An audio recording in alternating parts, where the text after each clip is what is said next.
At first, everything seemed to be working. The numbers were moving in the right direction. The pressure was fading. And for the first time in a long time, success no longer felt distant. What started as a small win quickly became something larger. More income. More confidence. More proof that the struggle phase was finally ending. The early signs of wealth were not dramatic. They appeared in quieter ways. Better tools. Better margins. Better decisions that seemed to keep rewarding themselves. And then, slowly, the outside world began to change too. The room looked different. The atmosphere felt different. Success was no longer just visible in numbers. It had entered the environment. By now, it was easy to believe this was only the beginning. That wealth would keep expanding. That the difficult years were over for good. The signs of success became sharper. More expensive. More visible. And with each upgrade came a dangerous new feeling: certainty. Once momentum becomes strong enough, it can begin to feel permanent. Every move seems to work. Every risk seems justified by the last success. What had once been a simple path to stability was now turning into something bigger. Expansion. New deals. More leverage. More exposure. Wealth has a way of changing the meaning of enough. Once survival is solved, ambition often becomes harder to control. The wins were no longer just practical. They were emotional. They made success feel real. Tangible. Visible. Rewarding. And that is when the next shift usually happens. Money stops being a tool. And starts becoming a measure of identity. From the outside, it looked like a perfect ascent. Quiet wealth rising higher and higher. But the problem with rapid growth is that it can hide the weakness underneath. Because as the money grew, so did the appetite for speed. Safe gains began to feel too slow. Solid decisions began to feel ordinary. What once felt like discipline slowly turned into overreach. More commitments. More complexity. More dependence on things continuing to go perfectly. And this is where many fortunes begin to weaken. Not during failure. But during success. When confidence grows faster than caution. The first warning signs were small enough to ignore. A shift in cash flow. A delay.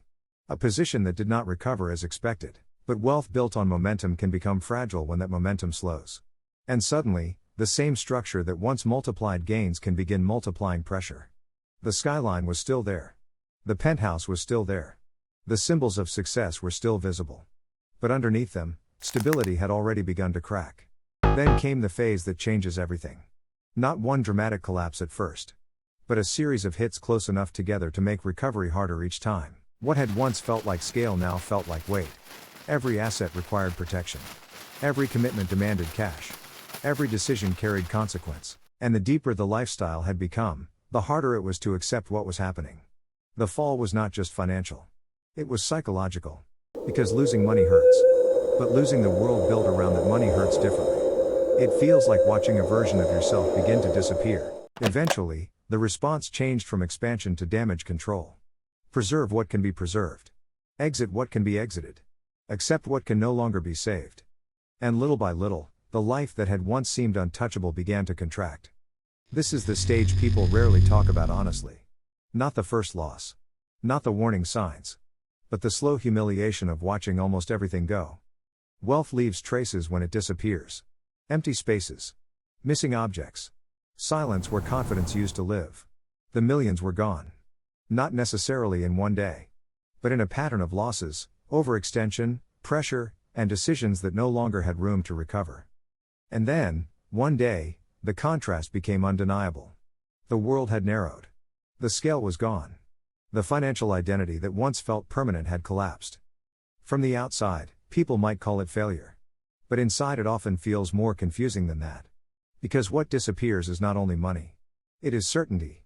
After enough loss, the question changes. It is no longer, how high can this go? It becomes, what is still left? And who am I without the scale? And that is where the real lesson begins. Not in the rise. Not even in the millions. But in what becomes visible after the collapse. Because money can amplify discipline. But it can also amplify ego. And if growth outruns structure, success can quietly become the beginning of the fall. The difference was never just the market, or the economy, or bad timing. It was also internal. A shift from control to assumption. From patience to hunger. Losing everything has a way of removing the noise. It forces a person to see what was skill. And what was simply momentum wearing the mask of mastery. And sometimes the most honest version of wealth is not the penthouse, the watch, or the public success. It is the ability to start again without illusion. He made millions. Then lost everything. And in that collapse was a truth most people never learn in time: making money is one skill, keeping it is another. And confusing the two can cost almost everything.